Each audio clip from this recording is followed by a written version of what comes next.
British racing. Spiffing! Spiffing! Spiffing!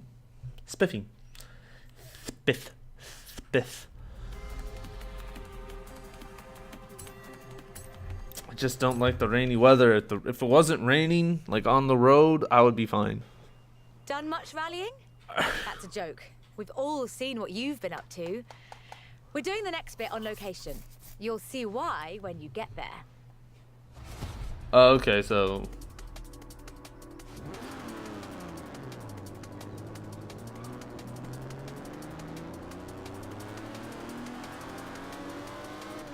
I'm trying to remember what car would be under for rallying destination.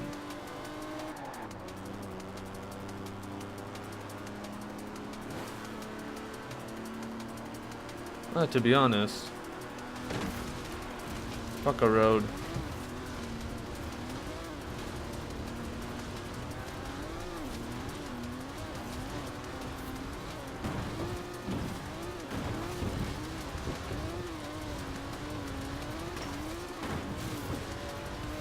And look at that, we're back. I'm just that good.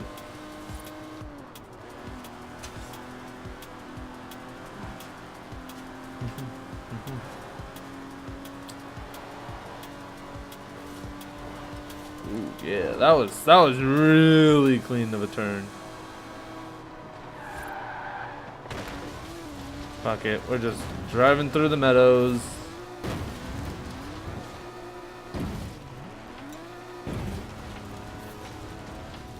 In 400 yards, you will arrive at your destination.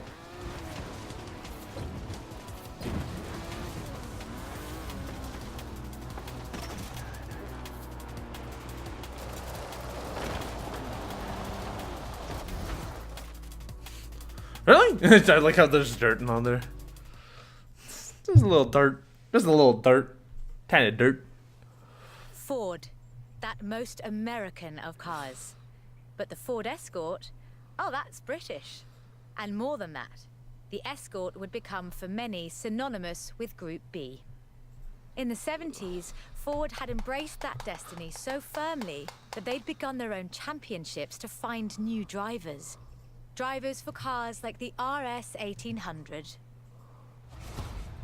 Ooh. This was a car designed explicitly for rallying, with a powerful fuel-injected 1790cc Cosworth BDE engine.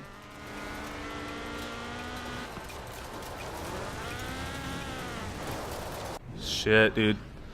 This fucking turn.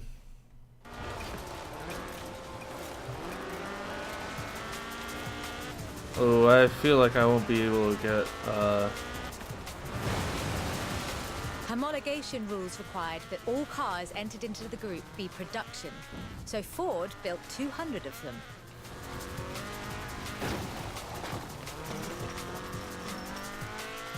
The RS 1800 brought home 17 World Rally Championship victories for Ford. Please tell me that's not it. If that was it, that would be really depressing. Oh, so, of course, Ford set out to design a better one. Oh my the god. The RS 200 Evolution was their answer. A purpose-built rally car designed to do one thing: win Group B. With a 1.8 turbocharged Ford Cosworth BDT engine and all-wheel drive, the RS 200 had perhaps the best suspension platform of any car of its era. The chassis was fiberglass from Reliant, and the massive Ford parts bin was raided to give the car that iconic look. Fortunately, Ford built over 200 as part of the homologation requirements for Group B, so you can still find it if you're lucky. Oh my god, that's hilarious. That's so fucking quick. I'm sorry that I ruined Ford, but goddamn. That took like 2 minutes. Not even. I honestly thought that was gonna take longer. Oh wow, nice. Go wheel spin and another wheel spin.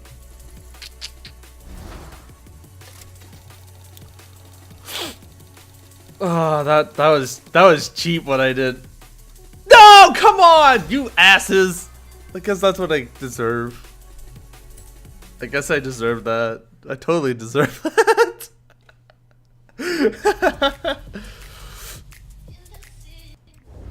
I should have gotten another one. Oh, I got 2 wheel spins? Oh, sick.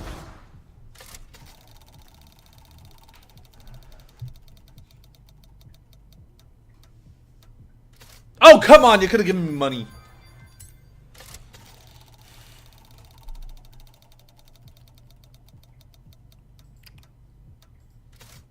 Well, to be fair, I already have that one, so I'm not that miffed about it. I would rather have unique cars than just like the legendary, as much as it's like, you know, worth a fucking million.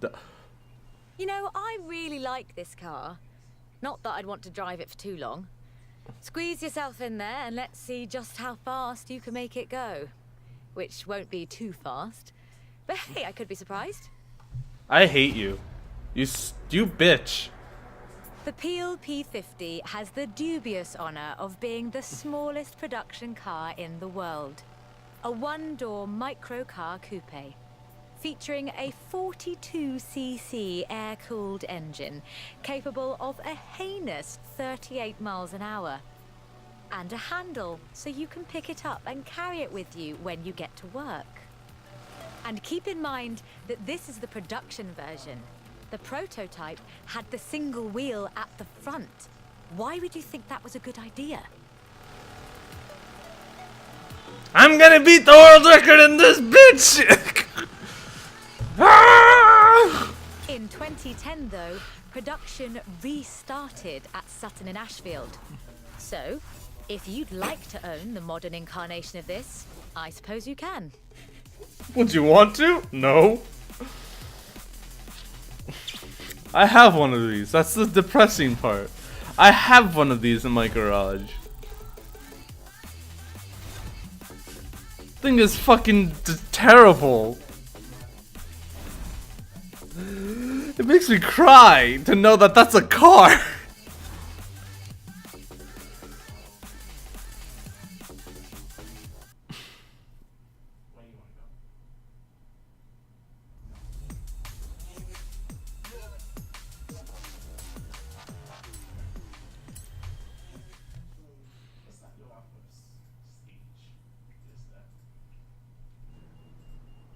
Hey there! How about a car with some actual legroom and some actual speed? This section's about what happened when McLaren decided to make a road car. You're going to enjoy this. It's an F1. It's an F1. The track and the road have very different requirements. For McLaren, that was a challenge they were more than willing to embrace. In 1988, they set out to create the finest sports car the world has ever seen. By 1993, they had achieved their goal, and the honestly fantastic F1 was the result. 106 would be built across all variants, and it remains one of the very best road cars ever made. The F1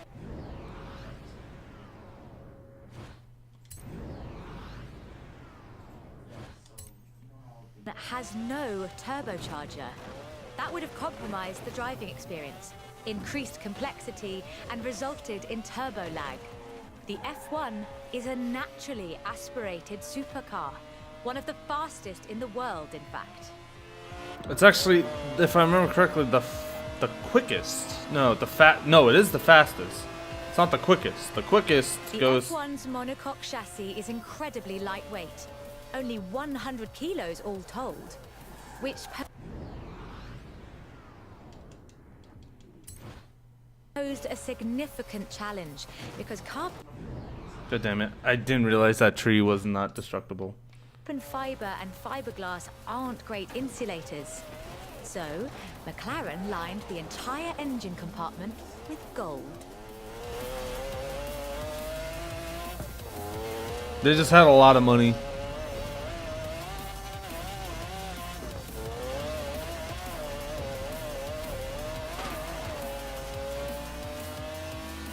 I'm still impressed that I was able to get this thing up here within. McLaren's racing heritage is so deeply ingrained in this machine that they took it to Le Mans in 1995 and faced off against purpose-built racing machines and won. Sounds right. Sounds like McLaren. 100% sounds like McLaren. So, with something like the F1 to live up to, Hit the P1. where do you go next? Hit the P1. Well, you throw the book away again and write an even better one. Hit the P1. The result is the McLaren It's a P1.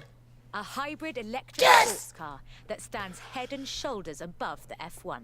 Oh God. The P1 GTR will hit 60 miles an hour in 2.4 seconds.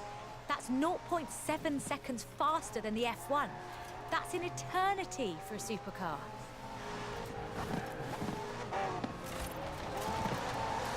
The car's blistering performance is delivered by a twin-turbo V8, supplemented by a McLaren ECU electric motor and instant power assist system.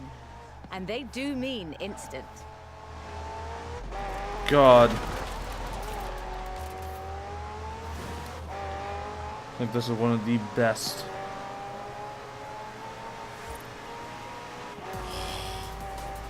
Come on, give me Remember 200. those problems with turbo lag? McLaren solved that with the hybrid drive. While the turbos build pressure, the electric motor drives the wheels. No turbo lag, just torque. And because it's a hybrid, it has an all-electric range. Running on batteries alone, that's 6.2 miles. A bit more if you're going downhill. I mean, it is true. It is true. It is. It's actually like based solely for just the turbo lag compensation, which is hilarious, but still, it's so good, so good, such a good car. One of my favorites, one of my few favorites.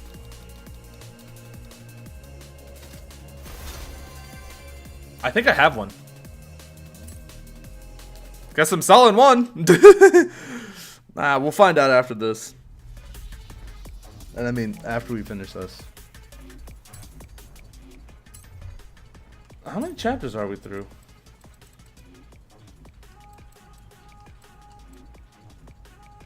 Oh, wow. Okay.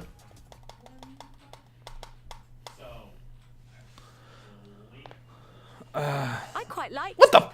supercars. Vauxhall? Did Alex ever tell you the story of what we got up to in Colorado?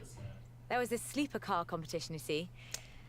Let's just say no one was ready for the Sunbeam. At least it's not a hustle truck. Lotus never quite let go of the upgrade game. So in addition to building their own supercars, they upgraded cars from other marques too. The Lotus Carlton was one such aftermarket upgrade. Lotus took a respectable four-door Vauxhall saloon and turned it into a supercar. Okay, that's what I thought. I was like, why the fuck From do the they... outside, there are a few signs that this is something special. Wider wheel arches, that sort of thing. But under the bonnet, that's where the magic starts. Engine capacity was increased to 3.6 litres, and twin Garrett T25 turbochargers were added. The engine block was reinforced, and new crankshafts were forged by Opel and machined in Germany. At the roundabout, take the third exit. Shit. Tyres were widened, and the tyre compound from the Lotus Esprit was used. To handle camber change issues, they put in the self-leveling suspension from the Opel Senator. The only upgrade they didn't put in was an electronic speed limiter. All of this resulted in the Lotus Carlton, designated Type 104 by Lotus. A 177 miles per hour supercar, masquerading as a four-door saloon. Only 950 of these custom gems were built, and they've become something of a modern classic. They look really nice. I never realized, like, ooh. The Lotus Carlton was an example of how to turn a saloon into a supercar. But that's not the only thing Lotus got up to. In 1979, Chrysler approached Lotus to create a strict rally version of their Sunbeam three-door hatchback. Lotus, as you might imagine, rather enjoyed the challenge. Never understood why they call it a three-door. They took the rear-wheel drive hatchback and changed everything that matters. They stiffened the suspension, improved the anti-roll bars, and widened the transmission tunnel. I'm trying some ballsy ass shit right now. You're right, not to worry. Reset and let's try another take. Damn it. Okay. I guess I actually have to try. They took the rear-wheel drive hatchback and changed everything that matters. I can make it. They stiffened the suspension, improved the anti-roll bars, and widened the transmission tunnel.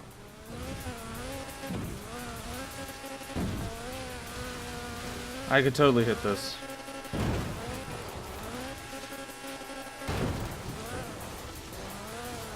The Lotus Sunbeam was revealed to the public in 1979 in Geneva to widespread praise in the motoring media.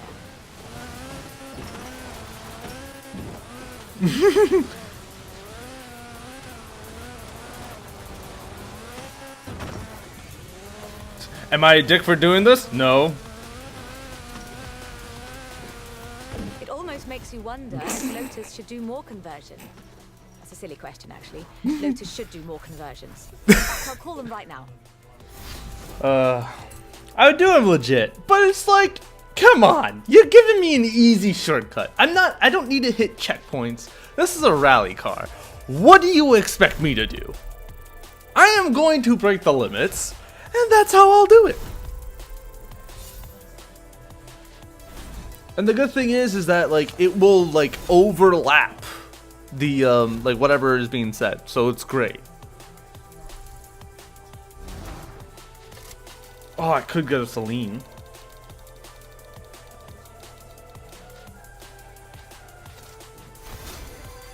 Why the fuck do I need to look like? Oh my god. Oh, I look like I'm gonna become PETA's worst enemy. Alright.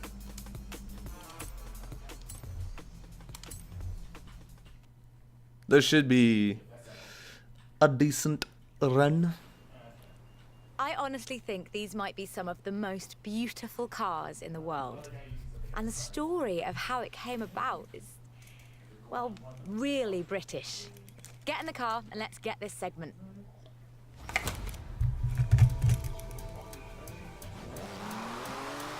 Jaguar is a bit of a favorite of mine.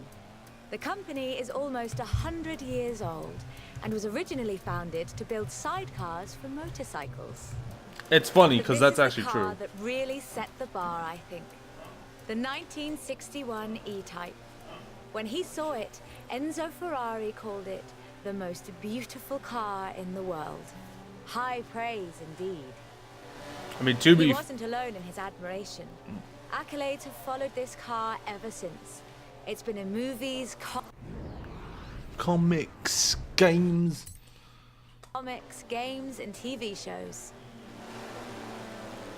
Well, the funny thing is that this is also Unlike some later cars in the mark, it wasn't just looks though.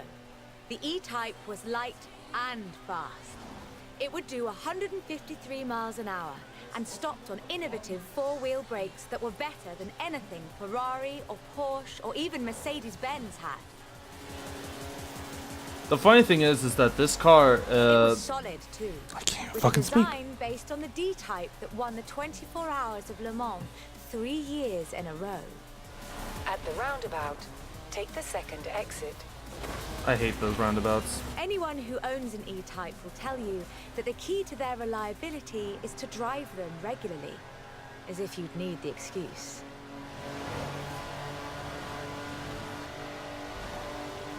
God, it sounds so nice in the engine. About 2,500 were built, and they're a common sight at auto shows, and surprisingly reasonably priced. All in all, an almost perfect Jaguar. By the way, what I was about to say was this is also sort of the same design that the... The E-Type was the successor to the Le Mans winning D-Type. But what would that look like if Jaguar designed it today? In 2013, Jaguar answered that question with the F-Type Project 7, a spiritual successor to the E-Type, and designed from the ground up to be the purest, most enjoyable Jaguar yet. Oh, The car's heritage is proudly displayed in the gorgeous D-type curves and the distinctive aero hunt behind the driving position. But like fucking... the E-type, it's not just a pretty face. Fucking car, dude. He ruined my front, man. He ruined the front! Powered by a 5-litre V8 supercharged engine. With a fully aluminium body, it's blisteringly fast. With a 0 to 60 speed of 3.8 seconds and a top speed of 186 miles an hour. We're gonna be hitting that A soon. car as beautiful as this must surely have been a carefully authored design. Actually, it started as a sketch by designer César Pierre, thrown together one Friday in his free time. Jaguar's YOLO. design director, Ian Callum, saw the sketch in a thumbnail on César's computer during a meeting and asked him what it was. The rest is history. The rest is in this beautiful fucking beast. 250 Project 7s were built, as both a successor to the E-Type and as a celebration of Jaguar's victories at Le Mans. God, this is such a beautiful car. I love it. Shame I had to fucking hit him. I think I speak for all of us when I say, thank heavens for César's Friday afternoon doodle. It's hilarious to think that literally that beautiful, beautiful design was just a just a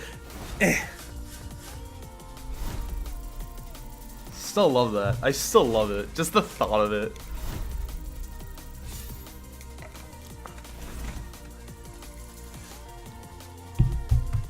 You dick me over, game. You dick me over! You bastard. Alright, well the good thing is I think we're getting to the point where we get to see what the final car is.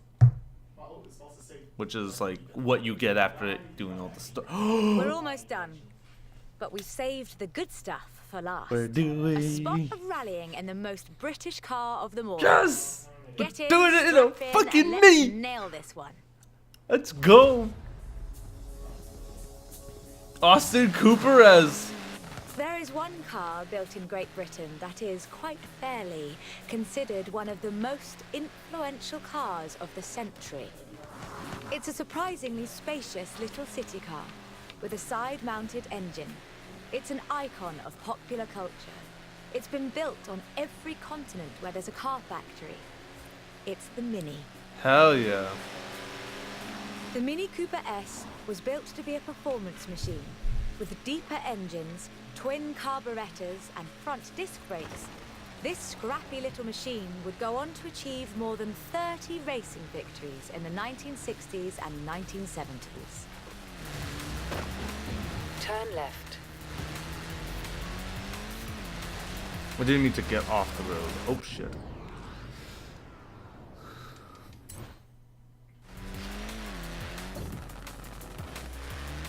In 1999, the Car of the Century Award was presented to the most influential car of the 20th century.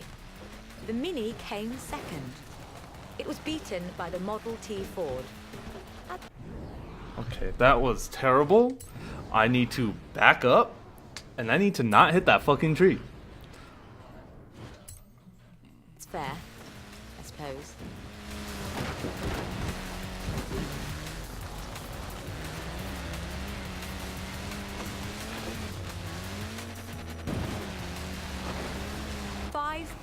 .3 million Minis would be sold, making it the most popular British car. I fucked up the lights so bad. I fucked up those lights so hard, dude. And then in 2000, BMW resumed production of the Mini, breathing new life into the iconic mark. I forgot they If the Mini of the 1960s had its sights set on the roads of Monte Carlo, Yep, the the Mini X-ray X-ray. countryman has its eyes on something a little tougher. Yep, I know the X-ray. Ah. The deserts and rough terrain of the Dakar, for starters. A wit once said that the only thing Mini in this monster was the pedal. That's rather missing the point, I think. Shit. Fuck. Okay, I can't.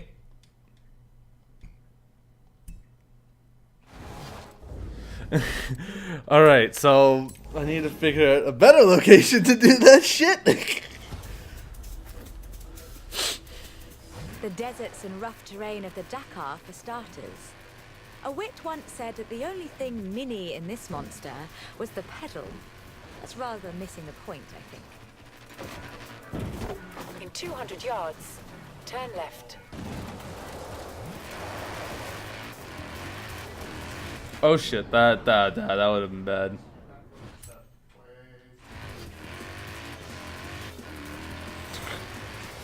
Kinda glad that I, fucked up that turn.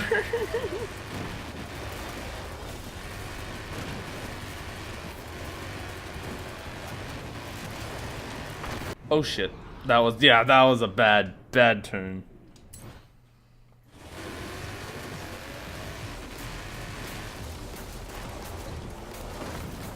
Oh my god, this is why I hate driving on this thing. It's because you can get caught and then it's just like game over. When Mini's X-Ray division set out to build this Mini's X-Ray division. thing, they had one goal in mind: winning the Dakar. And they did, every year, from 2012 to 2015. 3 times! They did it 3 times! Oh shit. That's not what I wanted to do.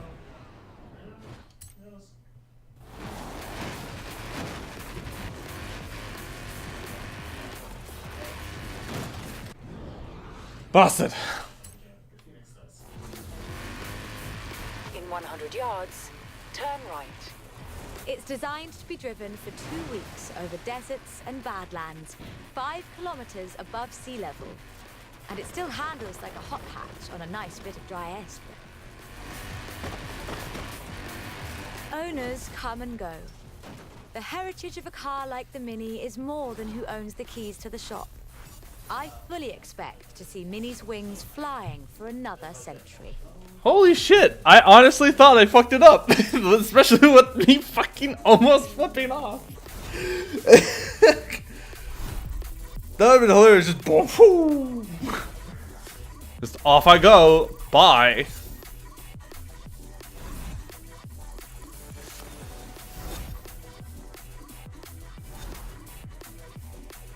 Okay. You're serious? I could have gone that? Ugh, I gotta try for that. Money, stuff, and money! I could have gone to BMW. I could have gone on the Volkswagen. I could have gone all those 3. Wish I had a Crown Vic, man. I wish I had a Crown Vic. No. So that's it, right?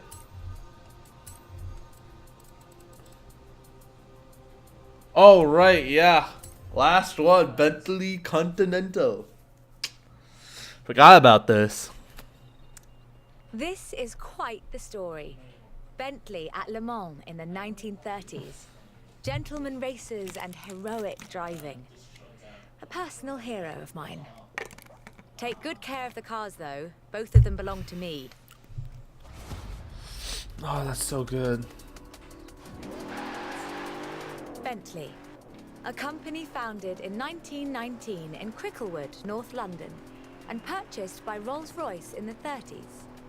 a company synonymous with both racing and luxury. Perhaps the best example I know of those two extremes of British engineering.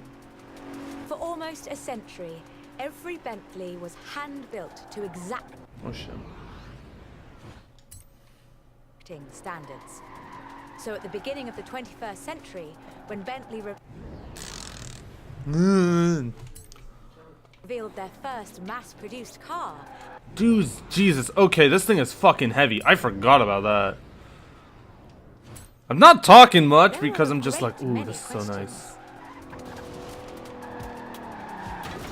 Jesus. Oh, fuck, fuck, fuck.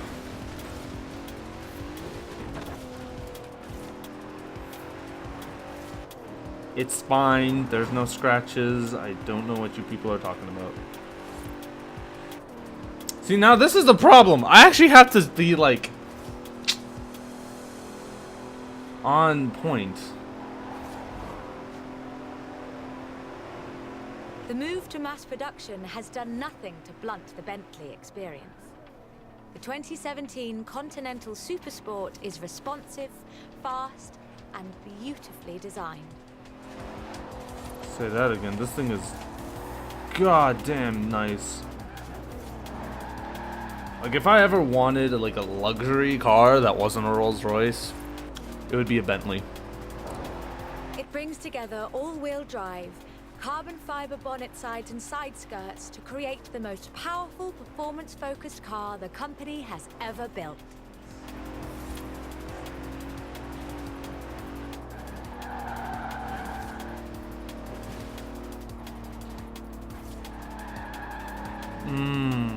But never forget, Bentley's pedigree is racing, and the Bentley Continental embraces that. In 2007, a largely standard Continental Speed GT broke Bugatti's record for the flying kilometer on the frozen Baltic Sea. And then in 2011, they broke their own record. 205 miles an hour, both ways, on ice. Even when building these gorgeous Grand Tourers, Bentley is driven to excellence. I always love a GT.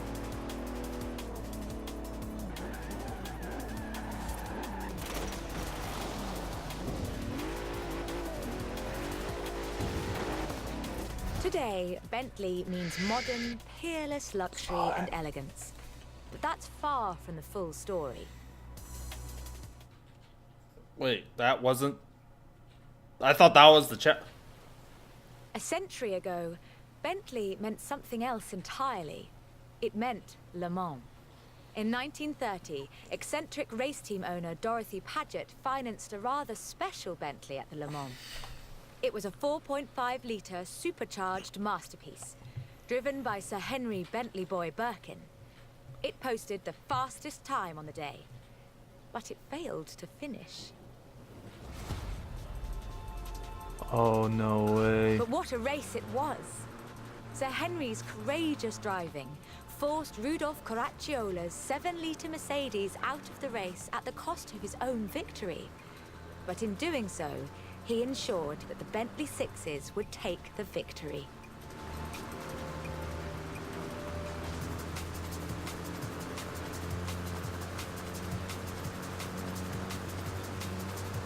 Sir Henry knew he didn't have anything to prove.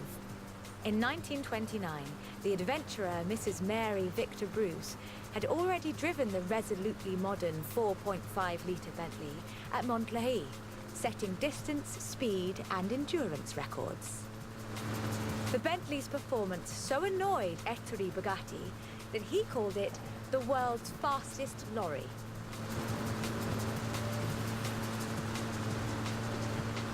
Oh, this is gonna be so close.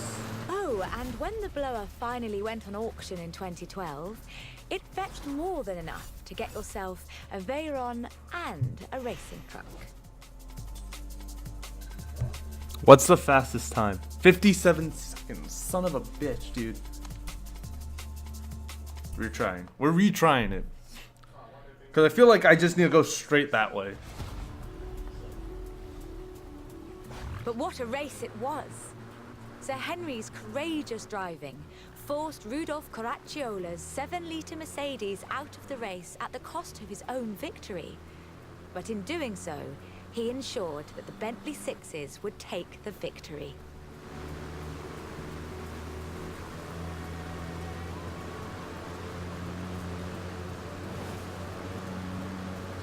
Sir Henry knew he didn't have anything to prove. In 1929, the adventurer Mrs. Mary Victor Bruce had already driven the resolutely modern 4.5-litre Bentley at Montlhéry, setting distance, speed, and endurance records. The Bentley's performance so annoyed Ettore Bugatti that he called it the world's fastest lorry. Come on. Oh, and when the blower finally went on auction in 2012, it fetched more than enough to get yourself a Veyron and a racing truck. Alright, let's view the leaderboards. I'm actually really interested. What was my time?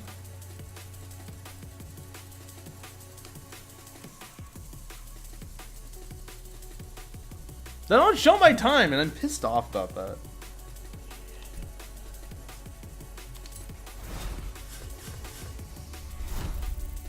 But there you go.